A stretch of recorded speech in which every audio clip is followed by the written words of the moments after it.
Il était une fois dans des temps très anciens, des gens qui vivaient très heureux. Ils s'appelaient Timothée et Marguerite et avaient 2 enfants, Charlotte et Valentin. Ils étaient très heureux et avaient beaucoup d'amis. Pour comprendre à quel point ils étaient heureux, il faut savoir comment on vivait à cette époque-là. Chaque enfant, à sa naissance, recevait un sac plein de chaud-doudou. Je ne peux pas dire combien il y en avait dans ce sac, on ne pouvait pas les compter, ils étaient inépuisables. Lorsqu'une personne mettait la main dans son sac, elle trouvait toujours un chaud-doudou. Les chauds-doudous étaient très appréciés. Chaque fois que quelqu'un en recevait un, il se sentait chaud et doux de partout. Celui qui n'en avait pas régulièrement finissait par attraper mal au dos. Puis il se ratatinait, parfois même en mourait. En ce temps-là, c'était très facile de se procurer des chauds-doudous. Lorsque quelqu'un en avait envie, il s'approchait de toi et te demandait « Je voudrais un chaud-doudou ». Tu plongeais alors la main dans ton sac pour en sortir un chaud-doudou de la taille de la main d'une petite fille. Dès que le chaud-doudou voyait le jour, il commençait à sourire et à s'épanouir en un grand et moelleux chou-doudou. Tu le posais alors sur l'épaule, la tête ou les genoux et il se pelotonnait câlineusement contre la peau en donnant des sensations chaleureuses et très agréables dans tout le corps. Les gens n'arrêtaient pas d'échanger des chauds-doudous. Et comme ils étaient gratuits, on pouvait en avoir autant qu'on en voulait. Du coup, presque tout le monde vivait heureux et se sentait chaud et doux. Un beau matin, je dis presque, car un beau matin, quelqu'un n'était pas content de voir les gens échanger des chauds-doudous. C'était la vilaine sorcière Belzéfa. Elle était même très en colère. Les gens étaient tous si heureux que personne n'achetait plus ses filtres ni ses potions. Elle décida qu'il fallait que cela cesse et imagina un plan très méchant. Belzéfa s'approcha de Timothée le petit garçon et lui parla à l'oreille, tandis qu'il regardait Marguerite et Charlotte jouer gaiement. Elle lui chuchota. « Vois-tu les chauds-doudous que Marguerite donne à Charlotte? Tu sais, si elle continue comme cela, il ne restera plus pour toi. » Timothée s'étonna.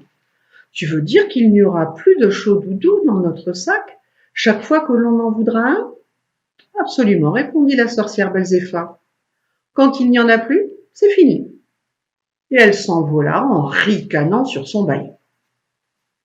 Timothée prit cela très au sérieux. Et désormais, lorsque Marguerite faisait don d'un chaud-doudou à quelqu'un d'autre que lui, il avait peur qu'il ne lui en reste plus.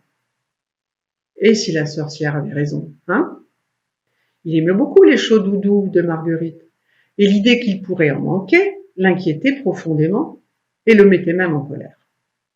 Il se mit à la surveiller pour ne pas qu'elle gaspille les chauds-doudous et en distribue trop aux enfants ou à n'importe qui. Puis, il se plaignit chaque fois que Marguerite donnait un chaud-doudou à quelqu'un d'autre que lui.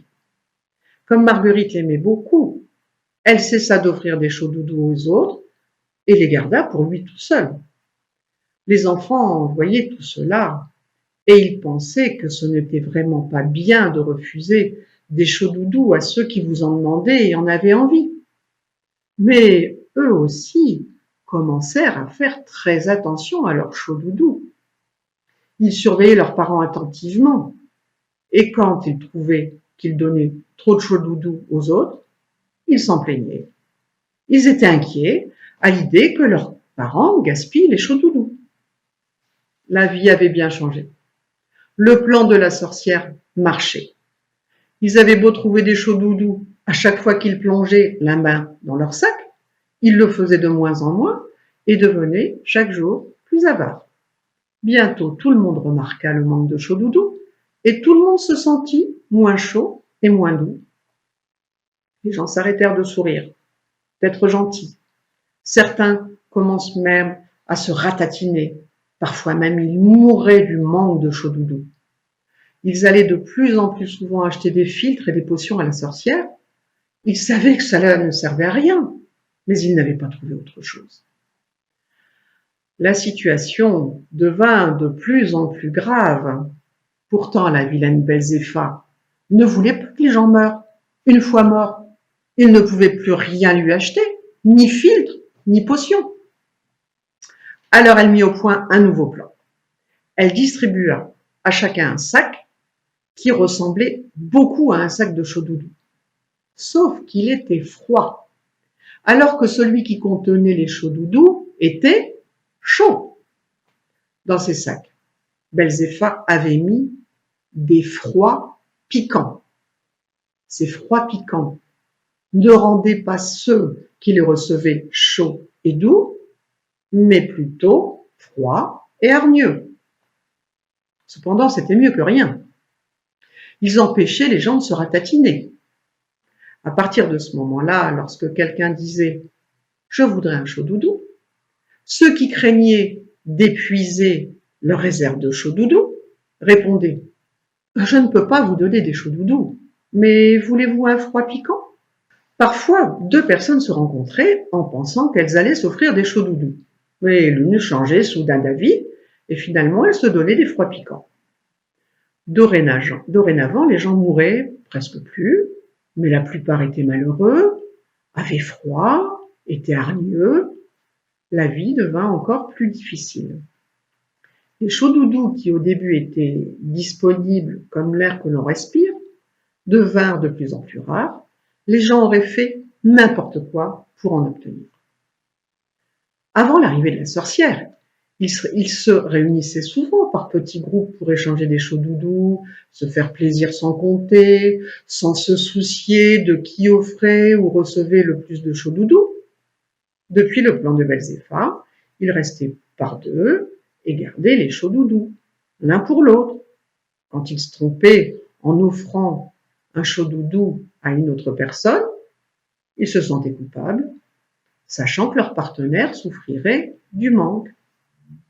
Ceux qui ne trouvaient personne pour leur faire don de chauds doudous étaient obligés de les acheter et devaient travailler de longues heures pour les gagner. Les chauds doudous étaient devenus si rares que certains prenaient des froids piquants qui, eux, étaient innombrables et gratuits.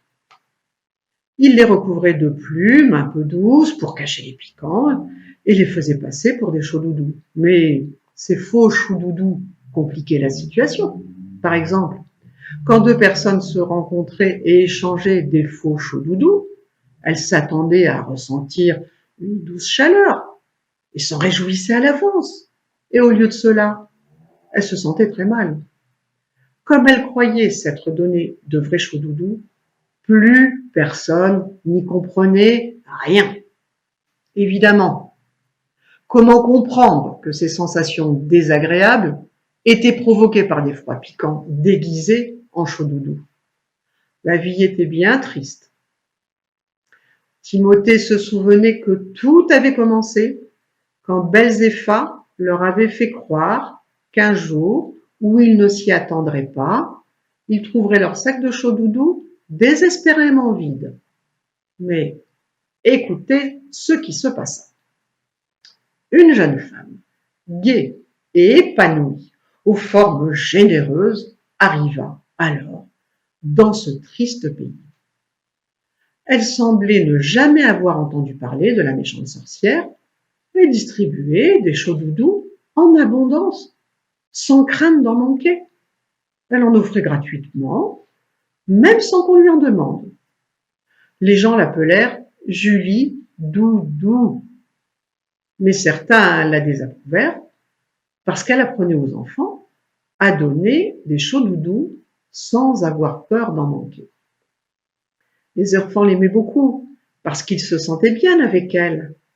Eux aussi commencèrent à distribuer à nouveau des chauds doudous comme ils en avaient envie. Les grandes personnes étaient inquiètes et décidèrent de passer une loi pour protéger les enfants et les empêcher de gaspiller leurs chauds doudous. Malgré cette loi, Beaucoup d'enfants continuèrent à échanger des chauds doudous chaque fois qu'ils en avaient envie et qu'on leur en demandait. Et comme il y avait beaucoup d'enfants, presque autant que les grandes personnes, il semblait que les enfants allaient gagner. À présent, on ne sait pas encore comment ça va finir. Est-ce que les grandes personnes, avec leurs lois, vont arrêter l'insouciance des enfants? Vont-elles se décider à suivre l'exemple de la jeune femme et les enfants et prendre le risque, en supposant qu'il y aura toujours autant de chauds doudous que l'on voudra? Se souviendront-elles des jours heureux que leurs enfants veulent retrouver, du temps où les chauds doudous existaient en abondance, parce qu'on les donnait sans compter?